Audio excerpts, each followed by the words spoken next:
Hello everyone, welcome to my channel class 12th math with Priya. हम exercise कर रहे हैं 7.1 चैप्टर नंबर 7 इंटीग्रल्स की। एंड लास्ट क्लास में हमने क्वेश्चन नंबर 12 देखा था। आज की क्लास में हम देखने वाले हैं क्वेश्चन नंबर 13। तो देखते हैं हमारे पास क्वेश्चन नंबर 13 क्या है। हमारे पास क्वेश्चन है find the following integrals in exercise 6 to 20। So question number 6 से क्वेश्चन नंबर 20 तक आपको इंटीग्रल्स फाइंड करने हैं। एंड यहाँ पे हमारे पास क्वेश्चन नंबर 13 है integration of x cube minus x square plus x minus one upon x minus one आपको फाइंड करना है। तो इंटीग्रेशन में हम सबसे पहले क्या करते हैं, जो भी हमारे पास क्वेश्चन गिवन होता है उसको सिंप्लीफाई करते हैं एंड सिंप्लीफाई करके इंटीग्रेशन के फॉर्म में लगा के हम अपना आंसर फाइंड करते हैं। तो सबसे पहले आप सोचिए कि इसको हम किस तरीके से सिंपल बना सकते हैं। तो सबसे पहले आप न्यूमरेटर को देखिए, यहाँ पे लिखा हुआ है x cube minus x square plus x minus one. आपको क्या लगता है कि हम इसको फैक्टराइज कर सकते हैं? हम इसको फैक्टराइज कर सकते हैं। तो फैक्टराइज करके ये सिंप्लीफाई हो सकता है। तो चलिए हम इसको क्या करते हैं, फैक्टराइज करते हैं। यहाँ पे हम क्या करेंगे, x cube minus x square plus x minus one लिखा हुआ है, तो हम यहाँ से लेते हैं कॉमन एक्स स्क्वायर और यहाँ पे हमारे पास मिलेगा एक्स माइनस वन। हमने क्या किया, हमने यहाँ से x cube minus x square से एक्स स्क्वायर कॉमन लिया, तो हमारे पास मिला एक्स माइनस वन और प्लस में हमारे पास क्या चल रहा है, एक्स माइनस वन।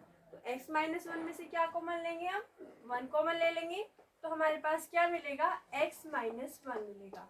ओके, और डिनोमिनेटर में हमारे पास चल रहा है एक्स माइनस वन एंड साथ में है हमारे पास डी एक्स। हमने क्या किया, सिंपली हमने यहाँ से एक्स स्क्वायर कॉमन लिया, तो हमारे पास क्या मिला, एक्स माइनस वन, और यहाँ से हमने क्या कॉमन ले लिया, प्लस वन, सो दैट ये वाला पेयर भी क्या बन गया, एक्स माइनस वन का पेयर बन गया। अब इन दोनों में से हम क्या कॉमन ले सकते हैं, एक्स माइनस वन कॉमन ले सकते हैं। तो हमने यहाँ से कॉमन लिया एक्स माइनस वन, तो ये मिला हमको एक्स माइनस वन और हमारे पास क्या बचा, एक्स स्क्वायर प्लस वन बचा, एक्स स्क्वायर प्लस वन, और डिनोमिनेटर में है हमारे पास x माइनस वन और साथ में चल रहा है dx। यहाँ पे हमने क्या किया, इन दोनों टर्म में से x माइनस वन पेयर जो है वो कॉमन लिया, तो ये बचा एक्स स्क्वायर और प्लस में हमारे पास क्या है, वन है, और डिनोमिनेटर में हमारे पास क्या चल रहा है, x माइनस वन चल रहा है। अभी क्लियरली आप देख सकते हैं कि यहाँ से x minus one and x minus one क्या हो जाएगा, कैंसिल। तो ये हो गया हमारे पास कैंसिल। अब हमें इंटीग्रेशन फाइंड करना है एक्स स्क्वायर प्लस वन का, तो हमें इंटीग्रेशन फाइंड करना है एक्स स्क्वायर प्लस वन का। तो हम यहाँ तक इसको सिंप्लीफाई कर चुके हैं। सबसे पहले हमने क्या किया, सबसे पहले हमने इसको फैक्टराइज किया। फैक्टराइज के लिए हमने एक्स स्क्वायर कॉमन लिया, तो यहाँ पे हमें मिला एक्स माइनस वन, यहाँ से वन कॉमन लिया तो हमें मिला एक्स माइनस वन। फिर एक्स माइनस का वन जो है वो हमने कॉमन ले लिया, तो हमारे पास मिला एक्स स्क्वायर प्लस वन। अब यहाँ पे डिनोमिनेटर में एक्स माइनस वन चल रहा था, तो एक्स माइनस वन से एक्स माइनस वन क्या है, कैंसिल हो गया और हमारे पास ये वाला टर्म मिला। अब ये जो है यहाँ पे पहला फंक्शन लिखा हुआ है एक्स स्क्वायर एंड जो दूसरा फंक्शन है वो है वन।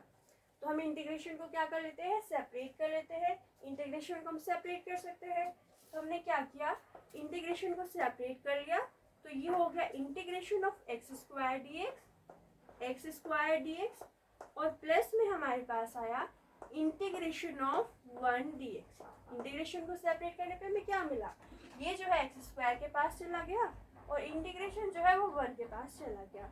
अब यहाँ पे इंटीग्रेशन इस टर्म का और इस टर्म का भी फाइंड करना है, तो ये जो है ये किसकी फॉर्म लग रही है आपको, एक्स की पावर एन की फॉर्म लग रही है, जहाँ पे एन की वैल्यू टू है।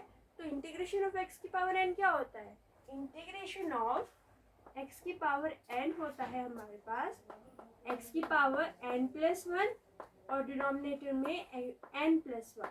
तो ये हमारे पास फॉर्मूला होता है एक्स की पावर एन का। यहाँ पे एन की वैल्यू कितनी है, एन की वैल्यू है टू, तो एन की वैल्यू टू सब्स्टिट्यूट कर देते हैं, तो ये मिलेगा integration of x square d x is equal to x to the power n plus one means two plus one, और डिनोमिनेटर में आ जाएगा एन प्लस वन यानी कि टू प्लस वन। एन की वैल्यू टू सब्स्टिट्यूट की तो हमें मिला एक्स की power two plus one upon two plus one.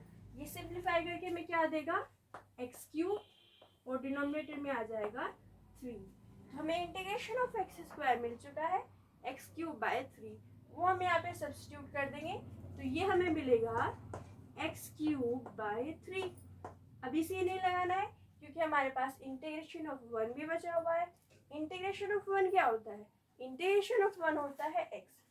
तो हमने यहाँ पे लगाया x और अब लगा देंगे हम कांस्टेंट ऑफ इंटीग्रेशन c। तो ये हो गया हमारे पास आंसर। इंटीग्रेशन ऑफ 1 क्या होता है? x होता है। या आप ये समझ लीजिए कि इंटीग्रेशन से डिफरेंशिएशन कैंसिल हो जाएगा तो आपके पास सिंपली क्या बचेगा? x मिलेगा। और हमने बाद में इंटीग्रेशन लगाया, पहले इसका इंटीग्रेशन किया और इसका इंटीग्रेशन किया और बाद में लगाया कांस्टेंट ऑफ इंटीग्रेशन c। तो ये हो गया हमारे पास आंसर। एक बार फिर से देखते हैं हमने इस क्वेश्चन को कैसे किया। सबसे पहले हमने इसको फैक्टराइज किया, फिर यहाँ से x माइनस 1 कॉमन लिया, डिनोमिनेटर में x माइनस 1 है तो वो कैंसिल हो गया।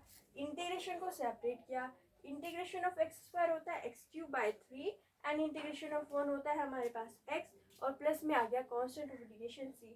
तो ये हो गया हमारे पास क्वेश्चन नंबर 13। नेक्स्ट क्लास में हम देखेंगे question number 14। Thank you so much for watching. अगर आपको वीडियो अच्छी लगी है तो लाइक कीजिए, शेयर कीजिए, हमारे चैनल को सब्सक्राइब कीजिए।